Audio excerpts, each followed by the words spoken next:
Hey y'all, it's your girl Terrika and welcome to the Just a Thought podcast, a safe space to process thoughts and emotions that are common, not talked about, or never really thought about. Let's allow the most authentic parts of ourselves to be seen as the love and guidance of God reveals and heals.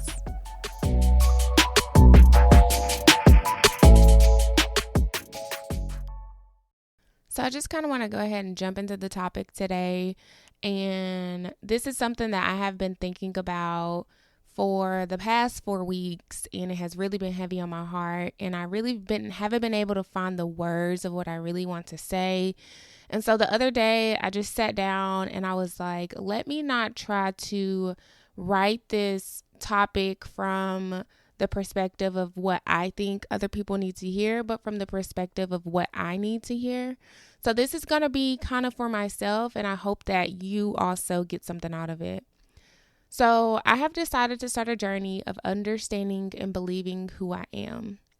I have realized that me not fully understanding and believing is keeping me stagnant and afraid to move forward. And primarily because of the fear of not being enough to survive the new potential space or territory. And I'll explain that in just a minute. So when I think of who I am, I automatically think of the obvious things like I'm a woman, I'm a sister, I'm a daughter, a friend. And all of those are true, but like, who am I really? So I began to think about the things that should be even more obvious, which are things like being enough, being loved, I am chosen, I am seen, etc. And if I'm being honest, those are the things that I feel most distant from. So when I said earlier that I have a fear of not being able to survive new space or territory, I'm not even talking about like a literal space. But for me, it's being afraid to receive the love that I deserve in relationships, or the idea that I really do have something meaningful to share on this podcast. So, like I said, I've been doing a lot of thinking. And so I asked myself, I was like, why is it so hard for me to see myself as the things that should be at the core of who I am? And I think it's because of experiences and situations that I originally didn't choose, but later subconsciously chose due to them being familiar. Okay, so now I have discovered and I have come to the realization of I do not fully understand, nor do I fully believe who I am. So what do I do now? At 28 years old, how do I fix this? How do I convince myself that I am enough? How do I make myself believe that I am loved? Whenever asked how long I have been a Christian, my first answer is always my entire life. I grew up in the church. It has been all that I have known. My grandfather was a prominent bishop within a specific church organization, and majority of my family is heavily involved in church. But if I'm being completely honest, I think that I have always had a love for God, but I haven't always allowed him to love me. And what I mean by that is that I've loved him because I believe in him, I've seen him, I know about him, but I haven't allowed him to mold my belief of who he created me to be and ultimately who he is. But the truth is that all of the things that I feel distant from believing are exactly who God is. He is enough. He is love. He is literally everything. So a mixture of life experiences and a superficial relationship with God leaves you with a faulty belief system, or at least that's what it left me with. Maybe you're like me and you're at a stage in life of where you can't keep allowing the performance of a party of one to go on for much longer. Maybe you're like me and parts of you feel ashamed because how did I allow my value to diminish, and where was I while all of it was happening? The good thing, if you're like me, is that you're not alone. Like I said earlier, for me, it was experiences and situations that I had no choice in the matter, and others that I gladly chose at the moment because that's all I knew. So I am about to be completely transparent and honest and share an example of what I mean with you. So I remember a time that I was talking to a particular guy, and we were talking for quite some time.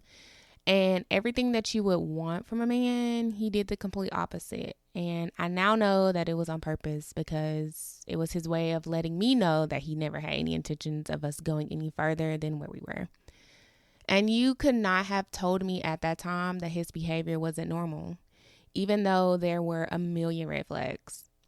But the truth is that his behavior was so familiar to me that I believed that it was what I deserved. So I'm dealing with a man that is feeding my belief of not being enough for even the bare minimum and so many other backwards things. But then I meet a guy that is quote unquote normal, and he does the bare minimum and more. I remember going to a therapy session and telling my therapist, like, there has to be something wrong with him because why is he being so nice to me? Like, why is he doing the bare minimum things for me? At that time, I didn't call them the bare minimum. I would literally call them by name. Why is he being kind to me? Why is he responding to me? Why is he not yelling at me? All the things that are normal seem so distant and so foreign to me. It was like everything that he did just felt weird. I can vividly remember a time that I went on a date with him and he was extremely respectful, so kind. And then leaving the date, I felt so unworthy. So much so that I found myself craving to be around the other guy because that's what I felt like I deserved. That's what felt normal to me. This went on for a couple weeks until I finally decided to end things with the normal guy and eventually went back to the other guy. And I honestly wish this example was a memory from years back, but unfortunately, it's relatively recent. I'm being completely vulnerable in sharing this because I did not believe that me just being me was enough. I didn't believe that someone other than my mom could love me with no circumstances. I thought that the life that I was choosing was God's best for me. And honestly, I get kind of teary-eyed thinking about the years that I allowed myself to wander looking for people and things to fill the void that only God could fill. But I'm thankful that he just didn't just leave me wondering, but he consistently pursued me. So like I said, this is a journey for me, and maybe you're interested in starting your own and want to know where I'm starting and how I plan on doing this. The honest answer is that it's however he says. It's however he leads me. It's whatever he tells me to do. So right now I'm focusing on a few things. The first is that I'm being more intentional on my time with God. And I'm not going to lie. This can be very hard for me sometimes, but I'm trying to keep reminding myself that this is what he wants.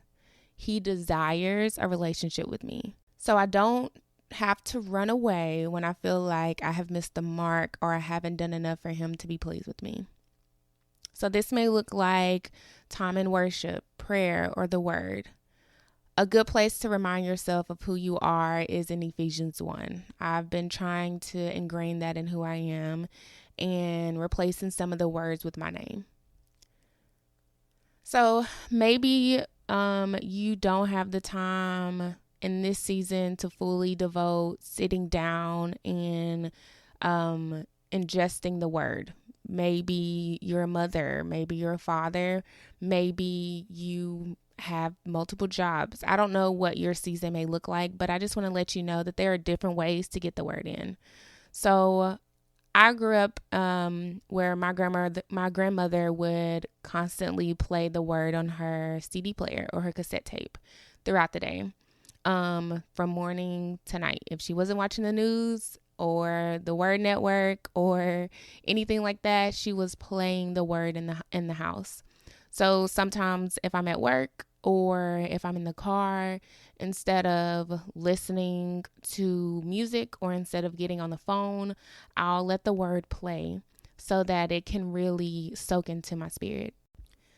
And so not only am I going to read and listen to the word, but I'm really going to intake it in so that I not only have an understanding of how God created me and who he created me to be, But again, the ultimate goal and the ultimate thing is that I understand who he is. Because when I understand who he is, then I can understand who he has created me to be.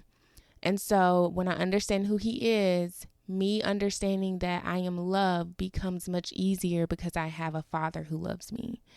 Me understanding that I am enough becomes much easier because I understand that he created me this way. And so however he created me has to be enough because he's the ultimate creator. So the second thing that I'm doing is that I'm trying to make a conscious decision of what I allow myself to hear and see.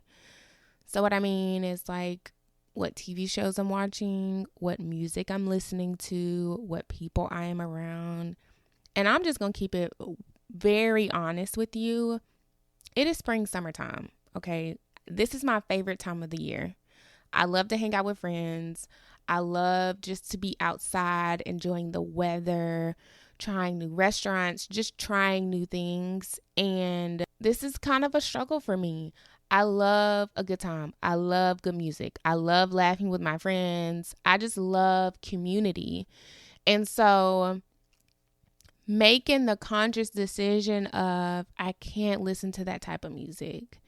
I can't hang around everybody. Like, even though we're able to laugh, kiki, haha, like, I can't always be around you because in this season, like, I'm really trying to make sure that I guard myself. And so I don't know, maybe it's just me, but if that is something that you struggle with, I really, really encourage you to pray and ask God to reveal to you, okay, what things do I need to cut off? What type of people or who do I maybe need to distance myself from a little bit? And I want to remind you that you can trust his answer. So if he says, maybe you need to pull away from hanging out with this particular person or this group of people, or maybe you need to stop watching that TV show because what I'm trying to do is kind of interfering with that, you can trust what he says. Next, I'm going to be more mindful of what I tell myself. So like I've stated a little bit in this episode, this podcast has been hard for me. Harder than I originally thought, maybe harder than it is for other people who record podcasts. And one of the main reasons for me, which kind of points back to the other reasons that I have talked about, is that I just feel like I don't have anything to say. I don't know what to say. I feel like I'm not enough to say something, or I'm not enough to talk about a particular topic. So I'm going to use this as a perfect example of what I mean about being mindful of what I tell myself. So if I'm having a hard time recording an episode because I feel like I have nothing to say, then I'm not going to reaffirm that by stating that. Okay, so I'm going to stop saying I have nothing to say. I'm stopping that. I'm going to allow myself to feel the real emotion, which is fear of not being enough. And then I'm going to redirect myself to the truth, which is God has chosen me for this. So that means that he has equipped me for this. So whatever situation you find yourself in, or belief that you find yourself not being able to believe in, allow yourself to feel that emotion of feeling not enough, feeling not loved, feeling not seen, not chosen, whatever that may be for you. Allow yourself to feel that, but choose not to reaffirm it, but choose to redirect yourself to understanding that, okay, this is what God says about me being enough. This is what God says about me being loved. This is what God says about me being chosen. So I'm not going to believe what I feel. I'm going to believe what his word says. So learning how to redirect and reaffirm with the word. And the final thing, the last thing that I'm going to do is give myself grace. This is a new territory that I am entering in, and it's probably going to feel weird, abnormal, and just a little off, but I'm going to keep going, okay? I deserve that. Myself deserves the love, the attention, the reaffirmation, all of the things. I deserve that. So it's time for me to give that to myself. So yeah, like I said, it's going to feel weird because I haven't been able to water that within myself. I haven't been able to remind myself that I am enough. I haven't been in the space of reminding myself that God loves me and that I am loved. But just because it feels weird doesn't mean that I stop. Doesn't mean that I give up. It means that I'm going to keep going until this abnormal feeling becomes normal. So don't give this process a checklist of things to do. And I say that to you, and I'm reminding myself of this as well. So if you're doing this with me, don't give this process a checklist of things to do and then be disappointed when it's not done. So this isn't a race, and you don't even need a checklist. All you need is God and your decision to allow him to do whatever he wants, however he chooses. In order for me to be all that God has created me to be, he desires for me to know who I am. And I deserve to know who I am because he has truly created a masterpiece. And if I'm going to be completely honest, me just saying that felt cringe, felt ick, like me, a masterpiece. What? Let's not. We don't even have to talk about that. But no, let's talk about it. He has created a masterpiece. And so I have to come to a space of where I truly believe that no matter what has happened previously, what is currently happening, or what may happen in the future, I have to believe that he has created a masterpiece.